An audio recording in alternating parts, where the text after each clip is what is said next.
This program is brought to you by Ignite TV. Now you're in command. Visit Rogers.com for more details.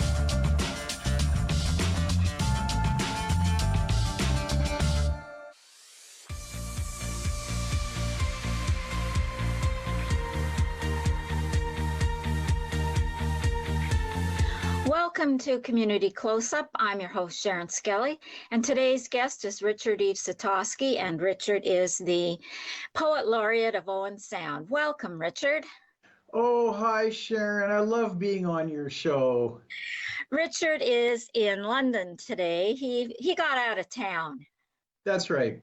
You got to get when the getting's good.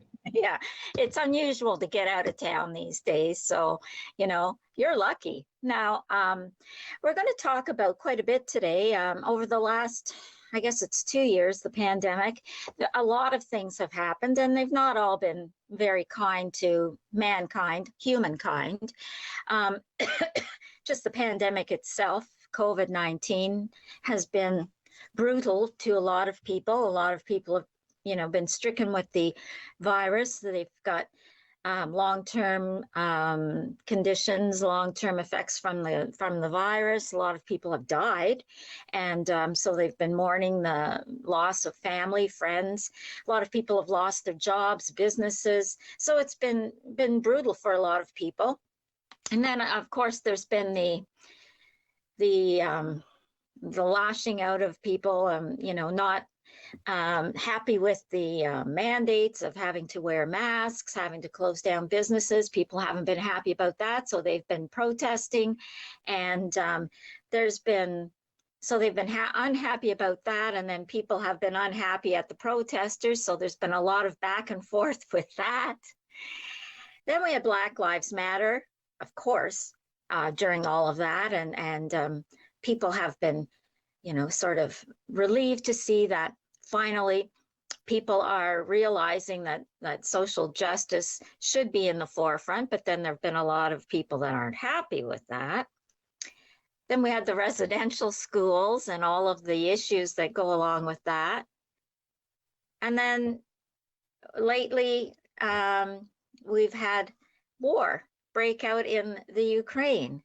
Not only do we have that, but we have people who actually say it's a hoax. How can that be a hoax? So, when we have all this turmoil, who do we turn to? Poets.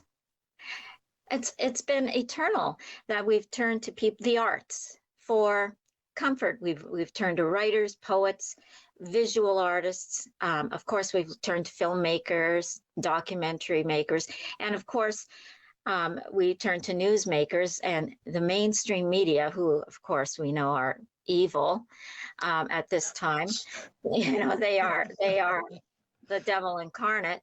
Of course, we have to listen to and read and look at media with a critical eye, right? But it's not all lies. We know that. So we've got a lot to talk about, and you're the expert on poetry, because you're the Poet Laureate. So I guess we'll start by asking the Poet Laureate what he's done over the last 2 years. Now, we've had you here, but we were only halfway through the COVID outbreak, and you were busy dealing with all of these social and, what could we call them? Social issues, political issues, health issues. So what have you been doing to help us deal with these? Well, yeah, that's a great question, Sharen. Now, going back for the last 2 years, a couple of years back, I did do a project, and it was still in the environmental mandate that I had. I forgot about that. Yeah, no, exactly. It was easy to forget that I had that environmental mandate to work on environmental issues. So I was still working on that. I wanted to do that take a bit of a break from working on COVID. I had COVID in my book, so there was that, and I did a few responses to COVID on the Poet Laureate page. But what I did was a very strange project where I took poems that I'd written for earthworms. I read them to earthworms, shredded them, and then put it in earthworm mulch So that way their vermicomposters would have these poems get transmuted by the worms into compost, and then they could take my poems and fertilize the ground with them. So I love that. I love isn't that crazy? Isn't that the weirdest thing you've ever heard? It's weird, but it makes sense. It's like full circle. Yeah, that's exactly what it is. It's full circle, and I've enlisted these worms as my co-authors. So that was called Worm Words. But you're right. Like almost immediately after I did that, historical things started happening. You realize we're living through history right now, the big thing recently, of course, was the war in Ukraine. That was the major event that has been occupying my time recently, and I've got a fairly extensive series of projects concerning that, which I'd like to talk to you about that. Exactly, and can you please? I mean, it's fascinating, and it's a big project, and I'm sure that the viewers will love to hear about it. Okay, great. Well, we're getting an amazing response to this. What Pen Kemp, who's a legendary poet in London, former poet laureate of London, and she's been active on the Canadian cultural scene for over 50 years now, leading light. She approached me with the possibility of doing a 3-phase project. One was to record video messages in support of the people in Ukraine. And that grew into something quite remarkable, in which we solicited from major A-list poets. We solicited them to provide us with little 2-3 minute videos of them reading their poems, which I then put on a playlist on my YouTube channel, and it's called Poets in Response to Peril. And if that wasn't enough, then the next thing we did was we organized a mass reading of poets from all across the country. We had over 30 poets reading, and we had 70 spectators, and I organized this reading, and I've never organized anything remotely as large as this. Like we had representation from Nigeria, we had audience members from the UK, from all across the United States and Canada. And it lasted 3 hours, 3 solid hours of poetry. And what this was the outgrowth. Like both of these things were kind of the outgrowth of the initial concept that Penn had, which was to write a book, to collect an anthology of poems from a group of major Canadian poets, and that would be called Poems in Response to Peril.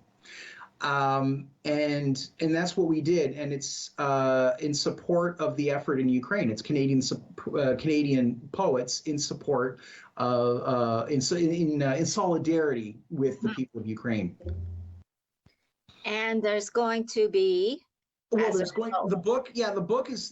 I've just put the finishing touches on the book today, interestingly enough. So the cover's out. So I think we gave Mark some copies of the front and back cover, some draft copies of the front and back cover. So that's ready to go. The text is ready to go. I'm just taking a final look at it, it's got QR codes in it. Got to make sure all the QR codes work. Got to make sure that there's no weird formatting. So it'll be going off to the printers probably tomorrow. And with any luck, this book will be ready within about 2-3 weeks. So we're anticipating by the end of April, we should have this book, certainly before May. We'd like to get it in before the end of April, because April is National Poetry Month. So it's a good sort of congruence of timing there. But we can't guarantee that 100%, but it'll be ready within approximately 3 weeks. And it costs $25. It's $6 and $6 for shipping. If you're in Grey County, in the Owen Sound area, you'll be able to stop by my place, and you could do a pickup at my house. That's not a problem. Otherwise, we'd have to mail it to you, and that would be $6 for postage. But here's the cool thing about it. right now I'm arranging for this to be a fundraiser for PEN, PEN, poets, essayists, and novelists. It's the world organization for writers on behalf of social justice. And PEN Ukraine is funding campaigns to help out people in Ukraine, in particular cultural figures in Ukraine who who are being run out of town. Whose homes are being bombed and who are seeking refuge in neighboring countries, in particular Poland and Romania and places like that. So what we'll be doing is I'm trying to arrange to have all the profits above and beyond the initial printing costs of the book, all the profits basically geared towards PEN in Ukraine and towards their programming to help people out there. So we've got it's a charity fundraiser in principle. You don't have a place to have them distributed from? Well, okay, Marianne at the Ginger Press, I've invoiced her for 10 copies, so she should have 10 copies available in the Owen Sound area. But we don't have a distributor because this was put together with lightning speed. It is almost inconceivable that a book can go together in just a few weeks, from the very first poem that the very first poet sent our way to an absolute complete manuscript cover, all the T's dotted and the I's crossed, everything like that. It was just a few weeks to get this thing ready because we want to ensure that this book remains relevant. Because the unfortunate thing is that this war is going to drag on. But unfortunately, media attention is going to, fall by the wayside, and as we move on to the next crisis, and that's just the way of the world. So we want to get this book in people's hands as quickly as possible, and so we do not actually have a single distributor. We have people putting out feelers in Toronto to get this book in some local small independent bookstores because they're the easiest ones to get into and they're the best ones because I love working with independent bookstores. I'm all about the independent bookstores, and they're the ones who take these kind of concerns to heart, like the big multinationals and Heather Reisman and Indigo and all that kind of stuff. That's all nice as far as it goes, but I mean they're not going to take an interest in something like this necessarily. Well, you never know. Maybe we'll pitch it to them. We'll see what they say. But the initial print run is of 300 copies, and we've already accounted for well over 200 of those. So we might actually go into a second printing. And the book's not even out yet. So there you go. Ah, interesting. Very good. And who is the brainchild of this? Yeah, so this is a joint project between Penn Kemp and myself. Penn is the person who originated this, Penn Kemp, who originated this project, and she brought me in basically to look after some of the nuts and bolts details. And as my role in the project began to morph and to expand, I actually became a co-editor of the book along with her, although it really is her baby, and she's the one who initiated it, got it all rolling, and did all the edits to the poems that came in, and I did like copy editing and proofreading, and all the page layouts and things like that. And I also brought in a few other poets in from the poetic community. So we've got everybody in this book. Goran Simic is in it, Sherry D. Wilson, Robert Priest. We've got Gary Barwin. We've got Blaine Marchand. We've got, it's a who's who. It's an absolute who's who. These are all A-list poets. And the centerpiece, I think, of the book, this is really fantastic, is a pair of poems by Dmytro Kremen, who is a famous Ukrainian dissident poet who died just a few years ago. And he was very, very active from the last years of the Soviet era on up. And his works have been translated by Svetlana Ischenko and Russell Thornton, and they're absolutely fantastic. So these are poems from Ukraine about life in Ukraine and about the complex history that this part of the world has had. So those are I think to me those are the highlights of the book. Well, put me down for a book. I will do that. I'll drop by your house and pick one up. I'm going to put your name down right now. My children, as you know, are of Ukrainian heritage and are family is not as heartbroken by all of this. My father-in-law was, well, part of his family was actually born in Ukraine. He was one of the children born in Canada, but there's a lot of Ukrainians. Of course, isn't Canada one of the largest Ukrainian yeah, in the immigrants? Ukrainian diaspora, Canada, I think, is, if not the largest Ukrainian population outside of Europe, it's one of them. Yeah, so I'm pretty sure it is. Yeah. So, well, if you have been out west, Yeah, go to Vancouver, go to Alberta, go to Saskatchewan. I mean, you're bound to see some Ukrainian egg. The big Ukrainian egg. Where's that again? In it begins with H, I forget. But there's that big Ukrainian egg. Wawa has the goose. Well, they have the big egg. So I mean, there's lots of Ukrainians. Yeah, exactly. And Sudbury, oh my goodness, there's so many Ukrainians, and where I grew up in Peril, but Sudbury, there's so many Ukrainians, and they came and worked in the mines and on the railway, and they raised their families there. And so there's a lot of people that are heartbroken by their families now a lot of people still have family there that they're worried about. So this is touching a lot of people around the world, and for people to say that this is a hoax, I just can't. It's hard to wrap your head around that. When you read that, it's being perpetuated by some. I will not name news broadcasters are perpetuating that line of thought. So they shouldn't even be on the air. So there you go. So yes, that book sounds amazing, and I would encourage people that want to purchase the book to just contact Richard. Yes. And you have a website. Yes, I do. The website is rsitoski.com. So if my name at any point shows up along the bottom of the screen, if you guys kind of put it up there, it's rsitoski.com.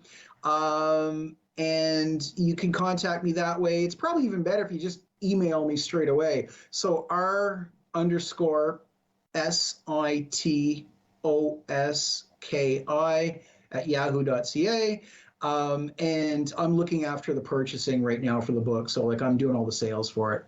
So it's like we've had to, I'm a one-man printing press. Editor, I'm doing everything for this right now because you're putting it together, you're editing it, you're the printer, you're the salesperson, and you're also doing the PR for it. So that's right. Exactly. You're on the road doing PR. Exactly, which is not my forte. Well, it is now. Well, yeah, exactly. And if you might want to show the cover at some point, it looks real good. I'm very proud. Oh yeah, I love it. It's really good. It's hard to wrap your head around this tragedy, which is Ukraine. And so, like you said, we've had every kind of social, political, health, name it, we've had it, and environmental. And you started out with an environmental sort of mandate for your poet laureateship, and it ended up being a whole mishmash of everything. Exactly. That's what it is. That's what it's become. And I think it's a good artistic figure, a good artist or cultural figure has to have the ability to pivot. Because the poet laureate is a community position. When I first got into this business, I thought, okay, this is first about the poetry. But you realize very, very quickly that the poetry is actually secondary. It's the means of communication. It's not the end in itself. And so it's a community position. It's community outreach. And so you have to deal with the issues that are of concern to the community. The environment will never cease being of interest to the community. So that will always be there, and I'll always have something to say about that. But world events, world affairs, well, these affect people on a very immediate basis because you never know. There are Ukrainian refugees coming to Canada, and they're going to be settled somewhere.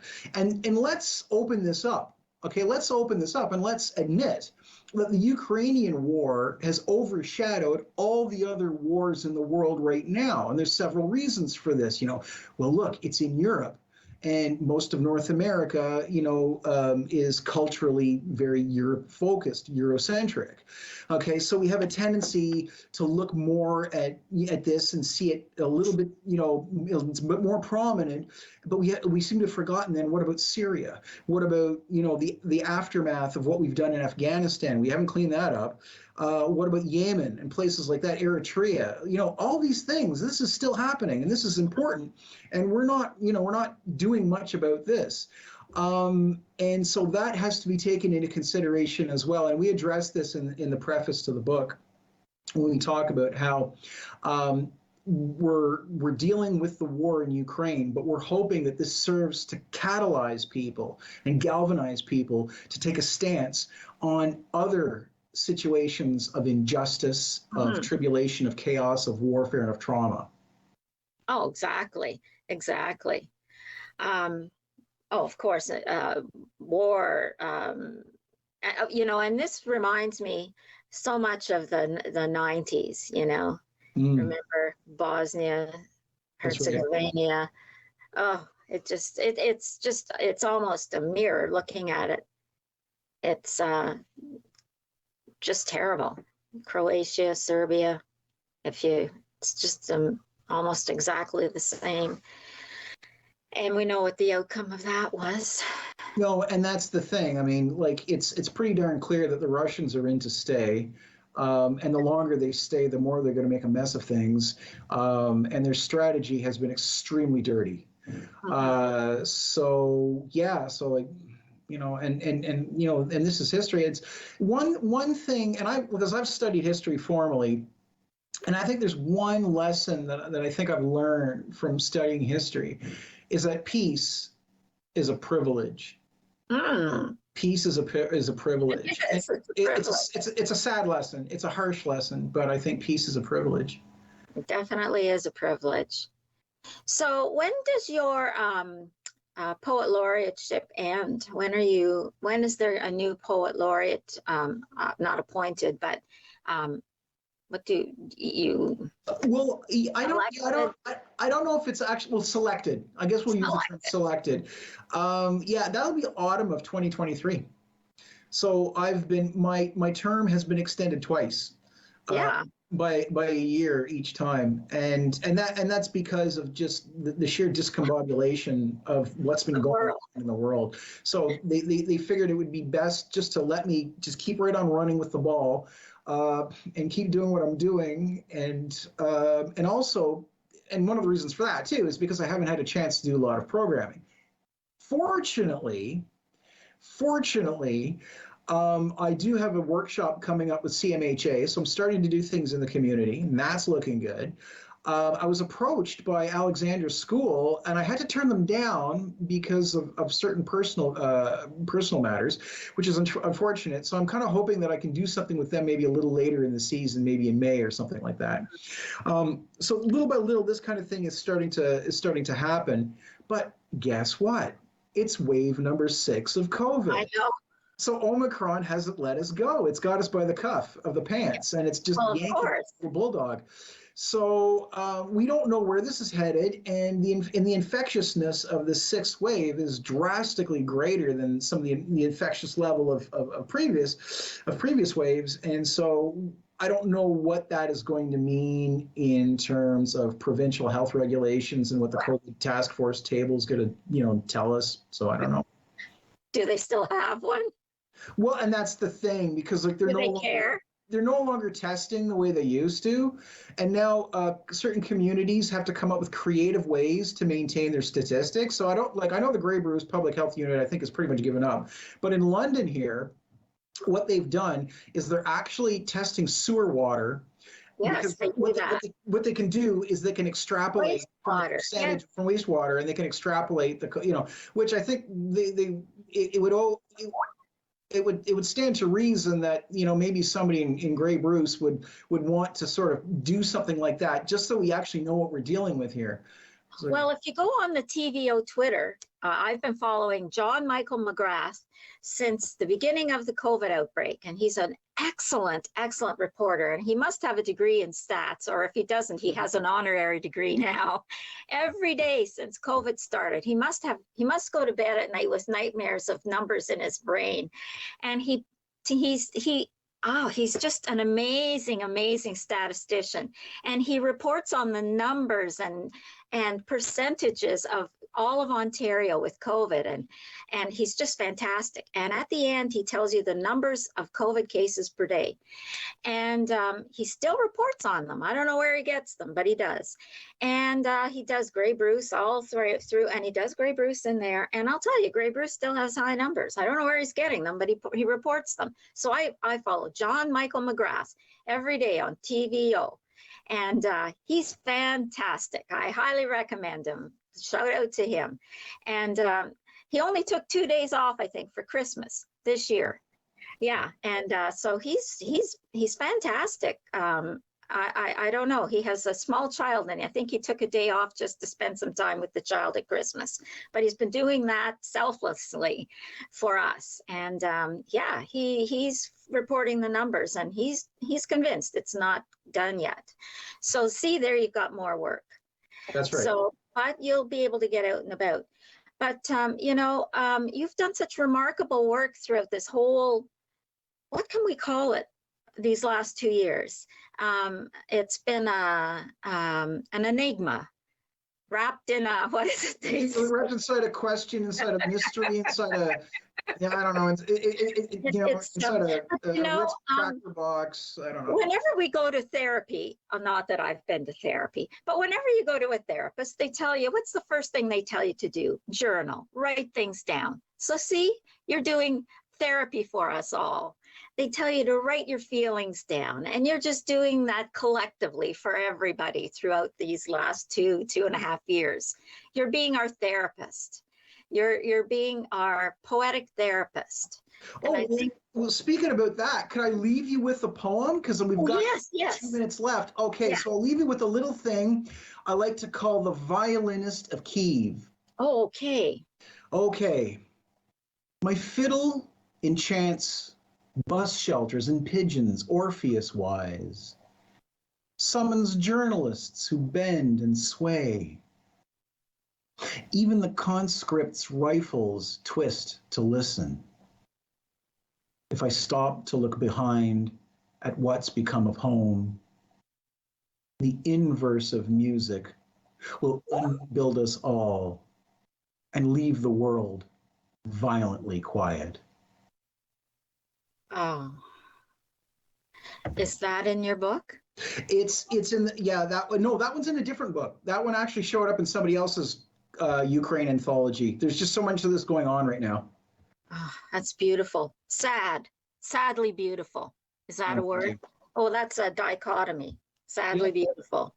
Well, thank you, Richard. I wish we had more time. I could spend another hour with you reading us or reciting your poetry. I'll have you on again. You bet. Yeah. Anytime. Thank you, Richard, for being on, and thank you, guests, for watching our show.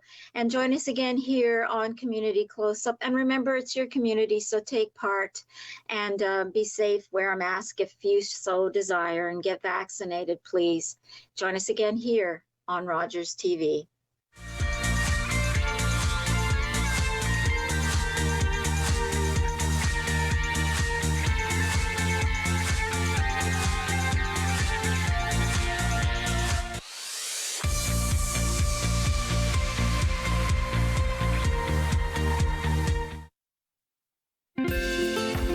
Call the Rogers TV viewer response line, email us, or connect with us on social media.